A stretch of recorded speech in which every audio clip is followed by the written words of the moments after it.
What is going on today, guys? So, quick little video I wanted to do. This was the headline story on my last episode of Hasty Headlines. If you didn't see that, this will kind of fill you in here just a little bit.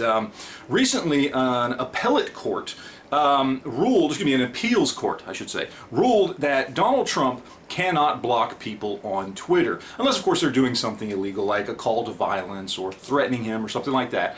If they are not breaking the law, this is an extension of freedom of speech, especially because he is a public servant. I mean, point blank, that's what he is. Whether he donates the money or not, he gets paid by the American people via our tax money to do a job. And because of that, as a public servant, he's not allowed to block people on Twitter. Now, I think this is a great thing because I think this is pushing this whole idea of free speech on the internet. Now that this is the town square, okay? The internet, what you're watching right now, this is the new town square. This is how people communicate. And I absolutely think, with just a couple of exceptions, you should be able to say what you want online when you are in a public forum. Now, true, this particular ruling doesn't have anything to do with big tech and censorship, which obviously is one of the biggest problems that we're seeing on the internet today.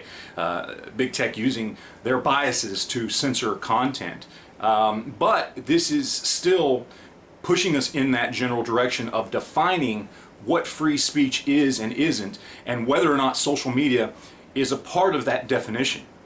So I think this is absolutely a good thing. I think this is well on our way to getting to a point to where if an entity wants to enjoy some of the freedoms and the benefits of being an open platform online, then they will have to truly be unbiased. And also, I want our public servants to be accountable, to not be able to do things like block people they disagree with. Because guess what? Especially in the case of the president, those are your constituents. Those are the people that you answer to. And I absolutely have no problem whatsoever, whether it's Donald Trump, whether it was Obama, whoever the next president is, all presidents, all civil servants, all people in the government, federal, state, local, whatever, being subservient and having to answer to the people, answer to citizens. Whether they like you or not, doesn't matter. You shouldn't be able to block their voice or their opinion about you or anything you're doing, good, bad, or indifferent. So I absolutely think this is a good thing. And on the heels of this, something else that's kind of funny that's happened is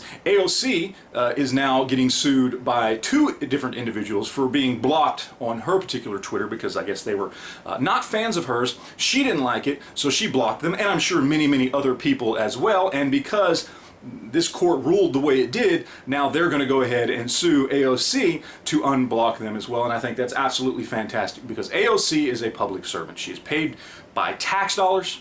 Our tax dollars all collectively go into one big bucket, and we pay these people. She should be forced to answer to her constituents, to the people who pay her, what, $170,000 a year salary.